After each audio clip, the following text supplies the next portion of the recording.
Today, I want to equip you for kind conflict. The kind of conflict that is going to be everything if your team is going to be healthy this year. You see, getting comfortable with the discomfort of conflict has to be a key priority if you want to achieve the things that you've set out to achieve this year. It's easy said, hard done. It's true that you don't want a conflict-free environment, and you already know that. Because no conflict equals no true convictions. No conflict means little passion. No conflict means ideas don't get tested or honed. No conflict means no pioneering adventuring, no ideating, no speculating, no breakthrough. You see, with no conflict, you're left with echo chamber thinking. You're left with yes people, low expectation, rinse and repeat, vanilla, vanilla, vanilla, and superficial peace. At the same time, very few people like conflict. What if you're just doing it wrong? I need you to get comfortable with uncomfortable interactions. In fact, you need that for yourself. Let me help you with the architecture of conflict. Let me help you understand what's going on in you and them. It's literally going to be half the battle for you. Your posture towards conflict will be contingent on your personal calibration of empathy and assertion. Your ability to read others and care, and your ability to move the agenda towards a goal. Empathy, assertion. Assertion, empathy. There are some things that you need to understand. You need to understand where you go, what to know, and how you grow. You need to understand where you go to. In other words, your conflict style. Are you high assertion, low empathy? If you are, you will compete. You will always compete, and it will be attritional. Are you low in assertion and low in empathy, low in both? If you are, you will be an avoider, which is the worst of all these traits. Passivity is the enemy of everything good in your life, remember.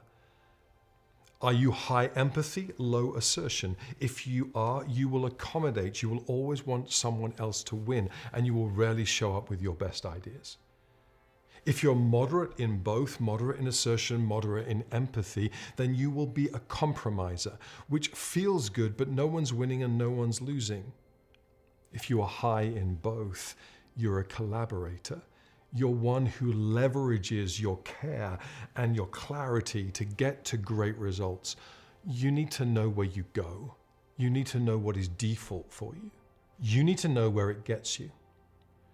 If you're a win-lose person, if you are a competitor, it's high assertion and it's low empathy, you need to realize that you crush people and you become the sole arbiter of truth, and ultimately you're not a team player. If you're a low assertion and high empathy person, you need to realize that what happens is you rarely bring your best ideas to the table. You are brilliant, and your brilliance is not being leveraged for the team. You think you're a team player, you're not being a team player. If you're low in both, then you're of no use to anyone, and actually you're avoiding all kinds of brilliance. And if you're someone who settles for compromise, if you're someone who would rather nobody win and nobody lose, you need to know that always you're going to end up with vanilla. You need to know that at all times you're going to end up with something that is less than what might be possible. What to know and how to grow.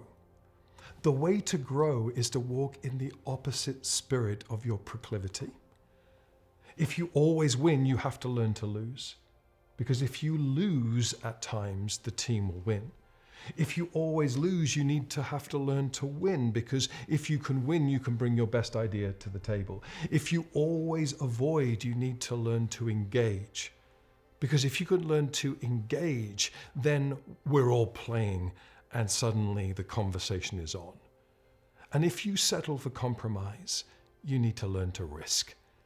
Because risk is where all the creativity happens, all the productivity happens, and all the breakthrough happens. If you don't know how to break compromise, here's a question that I would encourage you to ask. Can any of us think of a conversation that we're not currently having that will get us to a place that we're not currently inhabiting? Here's the take home. Make conflict your friend. It's going to make your team strong. And don't wait for it to come to you. Go at it, because a problem only continues to exist in the absence of the right conversation. Start with you. Call out passivity in you. Call out aggression in you. Call out victim mentality in you. Learn to talk and then call it out in others. If we're being passive, we will never be proactive. If we're being aggressive, we will end up crushing people. If we are victims, we will always end up leading with someone else's purpose and someone else's agenda. Can you imagine a conversation we are not currently having that might get us to a place we're not currently at? Bring it on. Bring on conflict. Let's disrupt the heck out of our teams.